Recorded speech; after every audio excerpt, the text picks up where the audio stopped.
난 당신이랑 같이 시간을 보내려고 은퇴했어. 내 은퇴가 당신한테는 자유선언이었냐? 당신, 어제도 외출했잖아. 대체 나라는 사람은 안중에 없는 거야? 나도 내 인생이 있어요. 나는 25년 동안 당신 뒷바라지만 했어. 내가 봉사활동 가는 것도 싫어요? 이제야 나를 위한 시간을 쓰겠다는데 그것도 잘못이에요? 당신 시계에 맞춰서만 살아야 해요? 봉사. 봉사가 그렇게 중요하면 혼자 나가서 살지 그랬어. 그렇게까지 말할 필요는 없잖아요.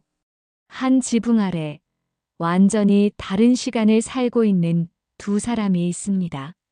남편 민호 씨의 시계는 아내와 함께하는 우리의 시간에 멈춰 있고, 아내 정혜 씨의 시계는 그동안 잃어버렸던 나만의 시간을 향해 쏜살같이 달리고 있었습니다.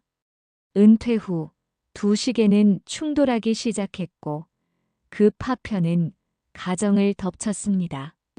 제가 이 사연을 들려드리는 이유는 어쩌면 여러분의 시계도 지금 이 두 시계처럼 서로 다른 시간을 가리키고 있을지 모르기 때문입니다. 과연 그들은 서로의 시계를 맞출 수 있을까요? 이 이야기는 탈무드의 지혜를 통해 평생을 함께한 부부도 서로 다른 존재임을 깨닫고 갈등을 해결해 나가는 과정에 대한 이야기입니다. 이 결말을 끝까지 들으신다면 여러분 가정에 숨겨진 갈등을 푸는 열쇠를 얻게 될 것입니다. 잠시 화면을 멈추고 구독 버튼을 눌러주세요. 여러분의 좋아요와 알림 설정은 이와 같은 사연들을 만들 수 있는 큰 힘이 됩니다. 이야기는 민호 씨가 은퇴하던 해, 바로 그 봄부터 시작됩니다. 30년간 쉼없이 달려온 민호 씨는 62세의 나이에 마침내 직장이라는 전쟁터에서 벗어났습니다. 그의 은퇴는 오랫동안 고대했던 평화와 안식을 의미했지만 무엇보다도 아내 정혜 씨와 함께할 수 있는 두 사람만의 시간을 꿈꾸게 했습니다. 퇴직금으로 아내와 여행을 가고 매일 아침 함께 산책을 하며 저녁 식사는 반드시 함께하는 이상적인 은퇴 생활을 그려봤습니다. 민호 씨에게 은퇴는 우리라는 시계의 초침이 마침내 하나가 되는 순간이었습니다. 하지만 30년 동안 민호 씨의 뒷바라지를 하며 자신의 시간을 온전히 포기했던 정혜 씨는 달랐습니다. 그녀에게 민호 씨의 은퇴는 족쇄가 아니라 나를 위한 자유선언이었습니다. 정혜 씨는 오랫동안 묵혀뒀던 사회복지사 자격증을 꺼내 봉사활동단체에 등록했고, 평소 좋아했던 지역 여성 모임에도 적극적으로 참여하기 시작했습니다. 민호 씨가 꿈꾸던 함께하는 시간은 정혜 씨에게 간섭받는 시간일 뿐이었습니다. 처음에는 아주 사소한 충돌이었습니다. 민호 씨가 아침 9시에 일어나 여보, 오늘 아침은 같이 하자라고 기대에 찬 목소리로 말하면 정혜 씨는 이미 8시에 집을 나서고 없었습니다. 거실 식탁 위에는 간단한 메모만 덩그러니 놓여 있을 뿐이었습니다. 오늘 오전에 봉사활동 있어. 점심은 알아서 먹어요. 민호 씨는 처음에는 서운했습니다. 아, 나에게 먼저 물어볼 수는 없었나? 그의 마음속엔 벌써부터 상대방을 향한 기대와 그 기대가 무너졌을 때의 실망감이 켜켜이 쌓이기 시작했습니다. 민호 씨는 정혜 씨가 외출한 텅 빈 집에서 하루 종일 텔레비전만 바라봤습니다.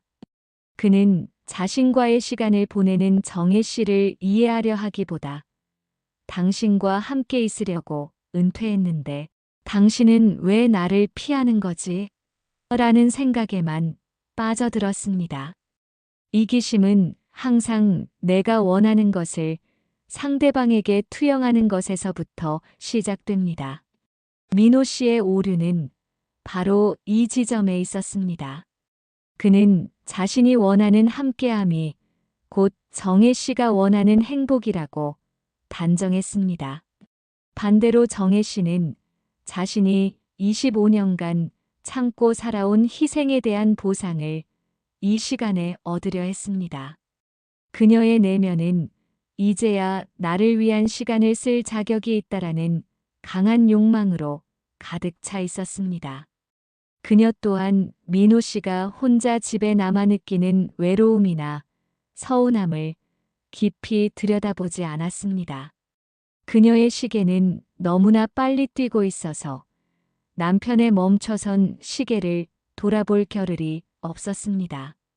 둘은 같은 집에 살았지만 서로의 일정은 점점 겹치지 않았습니다. 대화는 오늘 봉사 몇 시에 끝나? 저녁은 어떻게 할 거야? 와 같은 기능적인 질문으로 짧아졌고 서로의 감정을 나누는 진정한 대화는 사라졌습니다. 밤이 되면 침묵이 늘어났고 그 침묵 속에서 오해는 싹을 틔우고 자라나기 시작했습니다. 민호 씨는 정희가 나를 무시한다고 생각했고 정혜 씨는 민호 씨는 나를 집안에 가두고 싶어 한다고 생각했습니다. 가장 치명적인 것은 둘 다 상대를 이해하려 하기보다 내가 맞다는 생각에 사로잡혀 있었다는 점입니다. 이처럼 부부의 갈등은 대개 옳고 그름의 문제가 아니라 다름을 인정하지 않는 인간의 근원적인 이기심에서 출발하는 경우가 많습니다. 이 평온 아래의 문제 심화는 곧 폭발 직전의 시한폭탄과 같았습니다.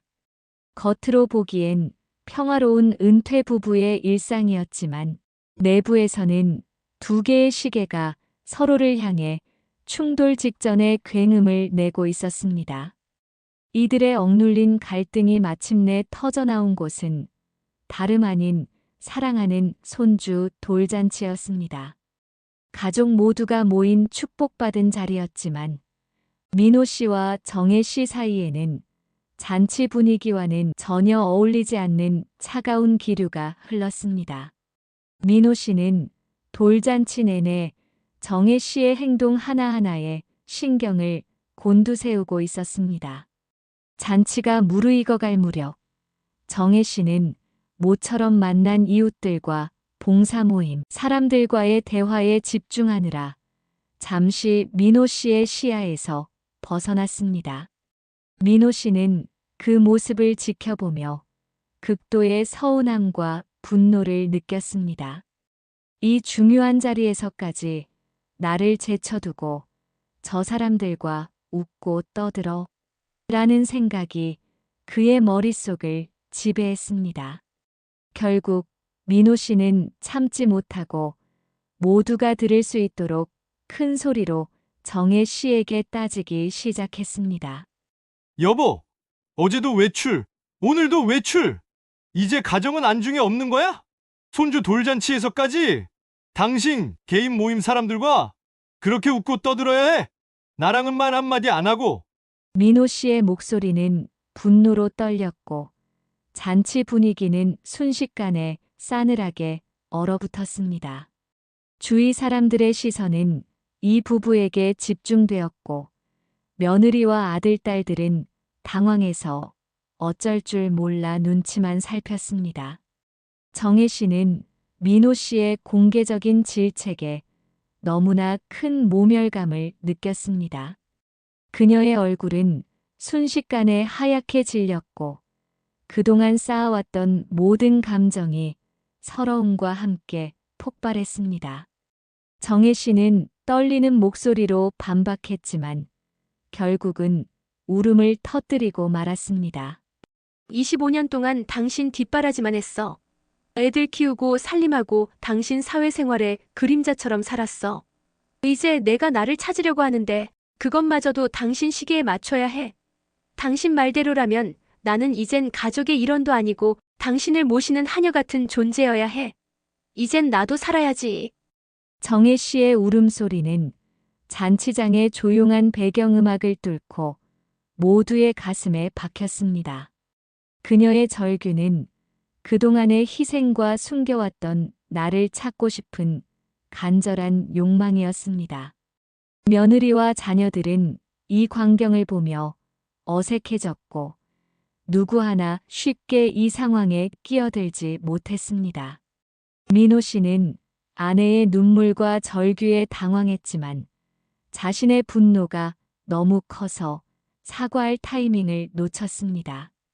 그는 오히려 정혜 씨의 큰 소리가 자신에게 더 큰 수치심을 안겨줬다고 생각했습니다. 결국 두 사람은 서로에게 치유할 수 없는 깊은 상처를 남긴 채 자녀들에게는 먼저 간다는 짧은 말만 남기고 각자의 방으로 들어가 버렸습니다. 잔치는 무사히 끝났지만 두 사람의 마음속에는 파열음이 계속해서 울려 퍼졌습니다. 그들의 충돌은 단순한 말다툼이 아니라 30년 결혼 생활의 근간을 뒤흔드는 충격이었습니다. 이처럼 가장 가까운 관계일수록 서로에게 가장 깊은 상처를 줄 수 있습니다.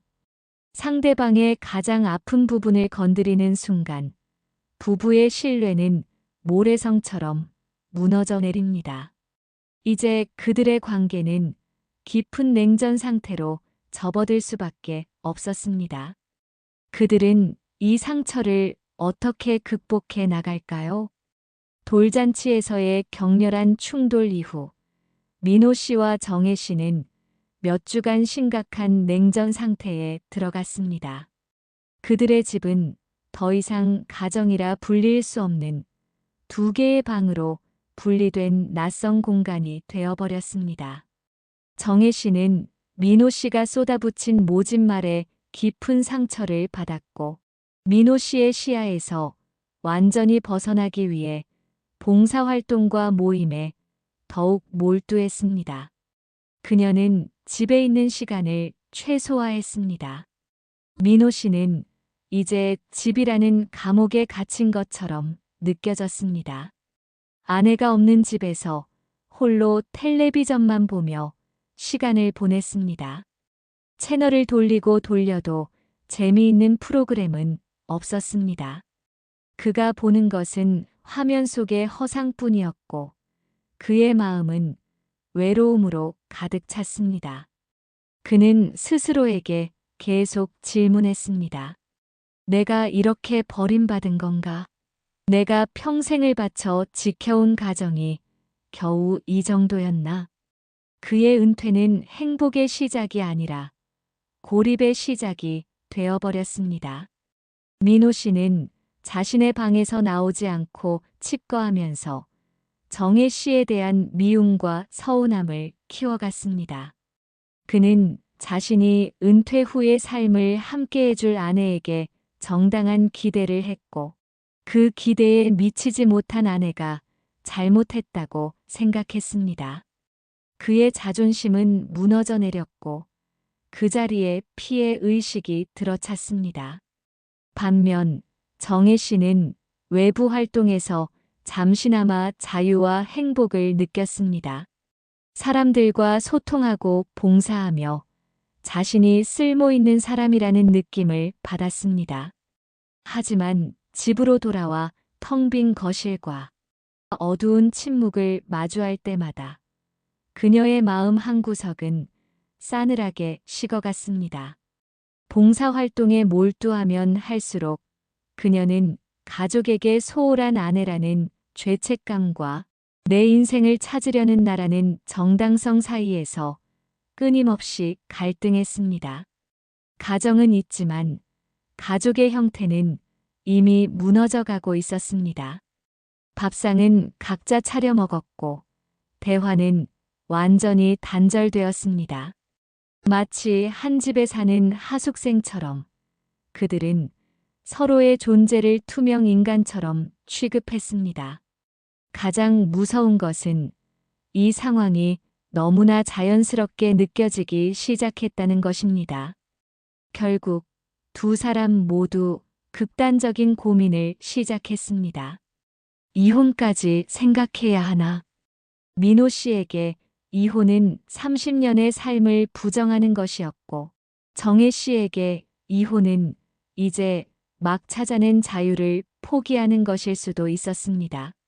하지만 이대로는 더 이상 함께 살 수 없다는 절망감이 그들을 압도했습니다. 이 상황은 결혼 생활의 절망의 끝을 상징했습니다. 더 이상 갈등을 피할 수 없는 관계의 파국 직전이었습니다. 사랑했던 사람과의 관계가 절망의 끝에 다다랐을 때 우리는 무엇을 찾아야 할까요? 그들은 이 막다른 길에서 과연 출구를 찾을 수 있을까요? 몇 주간의 냉전 상태 끝에 정혜 씨는 자신이 갇혀 있는 감옥이 바로 민호 씨와의 관계가 아니라 내 생각 속에 있다는 것을 깨닫기 시작했습니다. 그녀는 이제 봉사활동도 즐겁지 않았습니다.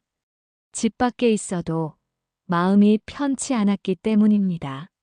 어느 날 오후 정혜 씨는 무언가에 이끌린 듯 오래된 책장 앞에 섰습니다. 그곳에는 20년 전에 결혼 기념 선물로 받았던 탈무드 책이 꽂혀 있었습니다. 책장을 넘기던 정혜 씨의 눈에 한 구절이 강렬하게 들어왔습니다. 세상의 모든 사람은 각자 다른 시계를 차고 있다. 그 시계가 가리키는 시간은 각자의 필요와 경험에 따라 다를 수밖에 없다. 현명한 사람은 자신의 시계가 아닌 상대방의 시계가 어떤 시간을 가리키는지 보려 한다. 정혜 씨는 그 구절을 몇 번이고 소리내어 읽었습니다. 그 순간 머릿속에 번개가 친 것처럼 깨달음이 왔습니다. 맞아. 우리는 서로 다른 것을 원하는 존재였지. 나는 내 시간을 채우려 했고, 민호 씨는 우리 시간을 채우려 했어. 누구 하나 틀린 게 아니었어. 그냥 서로 다른 시계를 차고 있었을 뿐이야. 그동안 그녀는 민호 씨가 자신을 속박하려 한다고만 생각했지만, 민호 씨에게는 은퇴 후 아내와의 함께함이 인생의 유일한 의미이자 행복이라는 것을 완전히 잊고 있었다는 것을 깨달았습니다. 민호 씨의 시계는 함께하지 못하는 시간을 외로움과 버려짐으로 해석하고 있었던 것입니다. 이 깨달음은 정혜 씨에게 큰 용기를 주었습니다. 그녀는 더 이상 자신이 옳다고 주장하는 방어적인 자세를 취하지 않기로 결심했습니다. 대신 상대방의 시계가 가리키는 시간을 먼저 존중해야겠다는 결심이 싹 텄습니다. 탈무드의 지혜는 그녀에게 자신이 원하는 것을 주장하기 전에 상대방이 원하는 것을 먼저 들으라고 가르쳤습니다. 절망의 끝에서 그녀가 발견한 것은 탈무드라는 책 속의 지혜였습니다. 이 결심은 단순한 화해를 넘어 두 사람의 관계를 근본적으로 변화시키는 첫걸음이 되었습니다. 이 행동은 사랑과 이해를 위한 것이었습니다. 탈무드의 구절을 읽은 다음 날 정혜 씨는 주저하지 않고 민호 씨의 방문 앞으로 다가갔습니다. 몇 주 동안 굳게 닫혀 있던 그 문은 마치 두 사람의 관계처럼 단단하게 느껴졌습니다. 정혜 씨는 심호흡을 하고 조심스럽게 문을 두드렸습니다. 민호 씨는 문이 열리고 정혜 씨가 들어왔을 때 너무나 놀라서 텔레비전을 끄는 것을 잊었습니다. 민호 씨의 방은 캔버스에 덧칠된 검은색처럼 무겁게 느껴졌고 그 분위기는 민호 씨의 마음 상태를 그대로 반영하고 있었습니다. 정혜 씨는 방으로 들어서서 민호 씨가 앉아 있는 소파 맞은편에 앉았습니다. 그리고 냉전 이후 처음으로 단호하지만 부드러운 목소리로 민호 씨에게 말했습니다. 당신 시계가 원하는 시간을 먼저 말해줘요. 그리고 나도 내 시계를 존중해줬으면 좋겠어요. 이제부터는 서로의 시간을 함께 공유할 방법을 찾아봐요. 민호 씨는 정혜 씨의 뜻밖의 제안에 크게 흔들렸습니다. 그는 자신이 이혼까지 생각했던 이 절망적인 관계에서 정혜 씨가 먼저 손을 내밀 줄은 상상도 하지 못했습니다. 그의 굳게 닫혀있던 마음의 문도 조금씩 열리기 시작했습니다. 그는 길게 한숨을 쉬고 그동안 가슴속에 묻어두었던 자신의 외로움과 은퇴 후의 기대를 솔직하게 털어놓았습니다. 나는 은퇴하면 매일 아침 당신과 함께 산책을 하고 저녁에는 드라마를 같이 보면서 따뜻한 차 한 잔을 마시고 싶었어. 30년간 잃어버렸던 가족의 시간을 되찾고 싶었을 뿐인데 당신은 나를 피하기만 했어. 내가 얼마나 외로웠는지 알아? 민호 씨는 말하며 울컥했습니다. 정혜 씨는 그의 말을 한마디도 끊지 않고 경청했습니다. 그녀는 그동안 자신이 얼마나 민호 씨의 외로움을 무시했는지 깨닫고 미안한 마음이 들었습니다. 이어서 정혜 씨도 그동안 자신이 억눌러왔던 나를 찾고 싶은 욕망과 봉사 활동을 통해 느끼는 삶의 의미를 차분하게 설명했습니다. 나에게는 봉사활동이 당신의 회사 생활만큼이나 중요한 일이야. 그곳에서 나는 누군가의 아내가 아닌 정이라는 한 사람으로 인정받는 기분이 들거든. 당신이 그 시간을 존중 안 해주면 나는 행복할 수 없어. 처음으로 그들은 서로의 은퇴 후 기대를 완전히 공유했습니다. 그 대화는 서툴고 어색했지만 그 속에는 진실과 서로를 향한 존중이 담겨 있었습니다. 닫혔던 마음이 열리자 그들의 얼굴에 오랜만에 어색하지만 희미한 웃음이 다시 나타났습니다. 이 반격은 승리자가 없는 두 사람 모두를 위한 승리였습니다. 과연 이 작은 불씨가 다시 꺼지지 않고 큰 화합으로 이어질 수 있을까요? 정혜 씨의 용기 있는 행동과 대화를 통해 두 사람의 관계는 회복될 기미를 보였습니다. 저녁 식사 후 함께 텔레비전을 보는 아주 짧은 시간이 생겼고 민호 씨의 얼굴에도 희망이라는 빛이 돌기 시작했습니다. 모든 것이 잘 해결되는 듯 보였습니다. 하지만 인생의 시련은 예상치 못한 곳에서 찾아왔습니다. 바로 주변 사람들의 시선과 참견 때문이었습니다.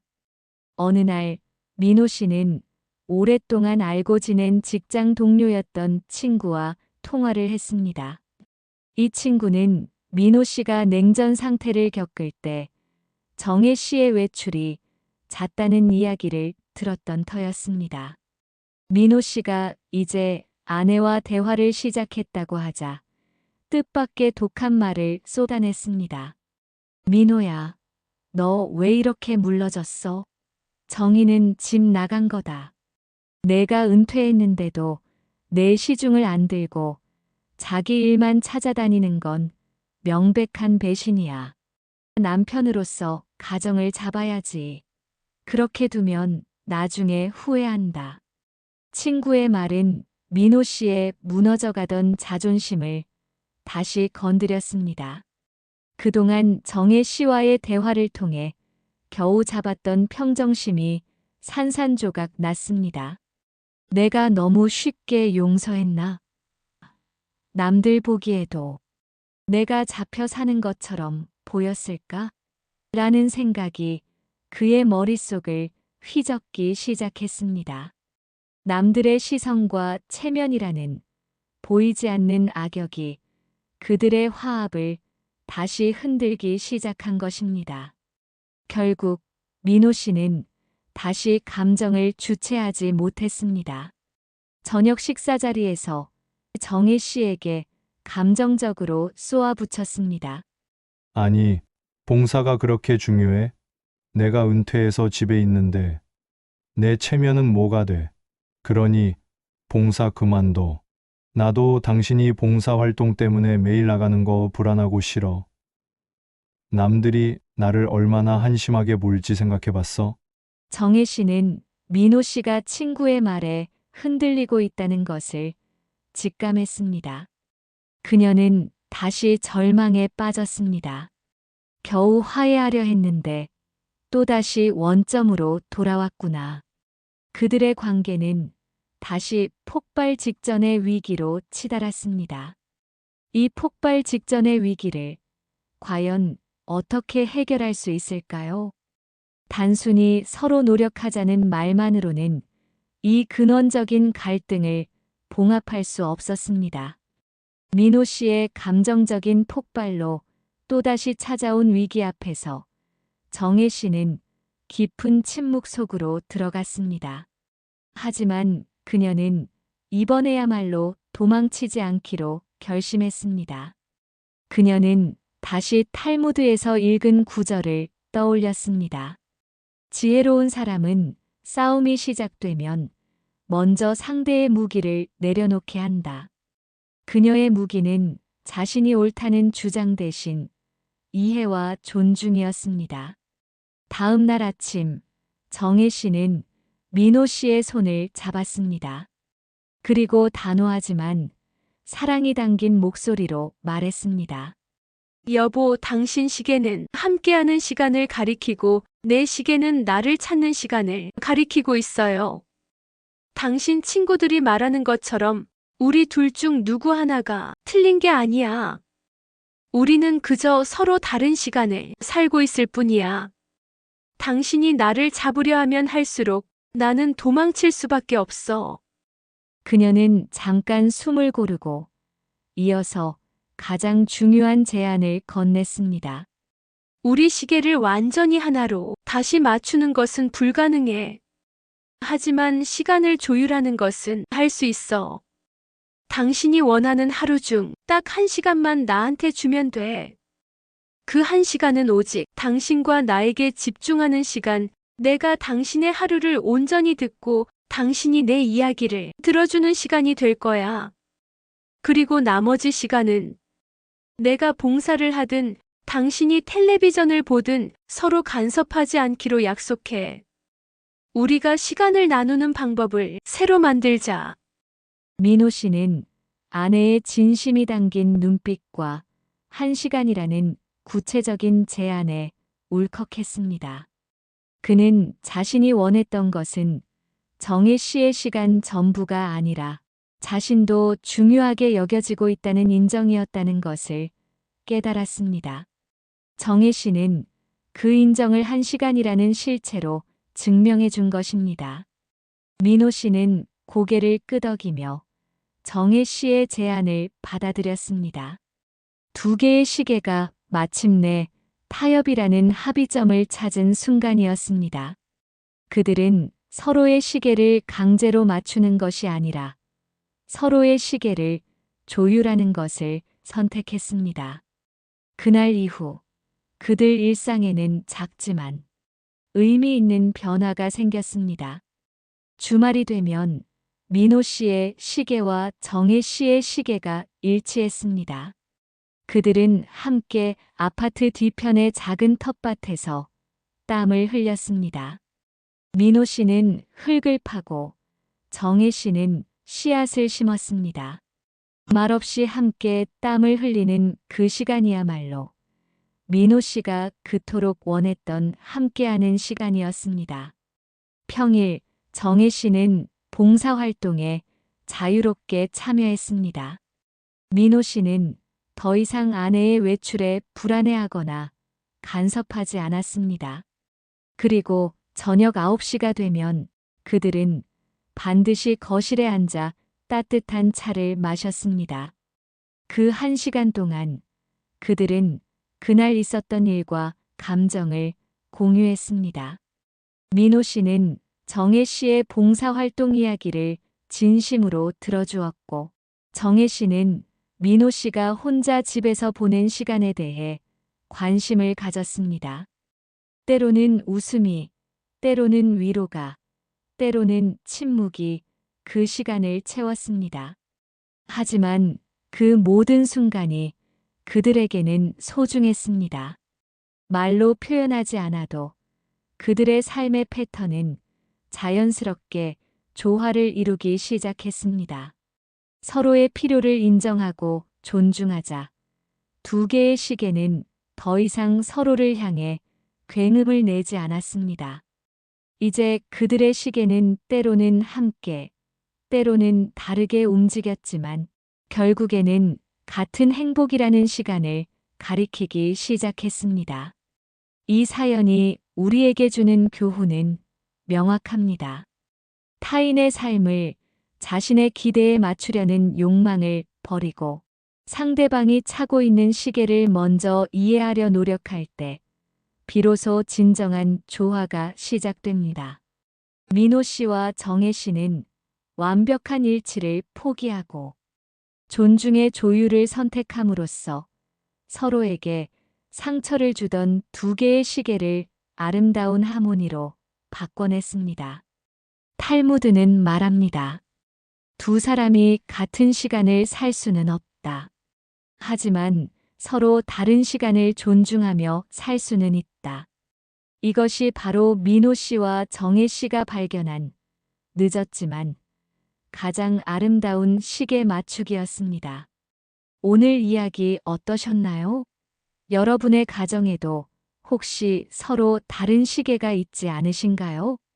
그 시계들을 억지로 맞추려 하기보다 서로의 시간을 존중하며 조율해 보시길 바랍니다. 지금까지 들어주셔서 감사합니다.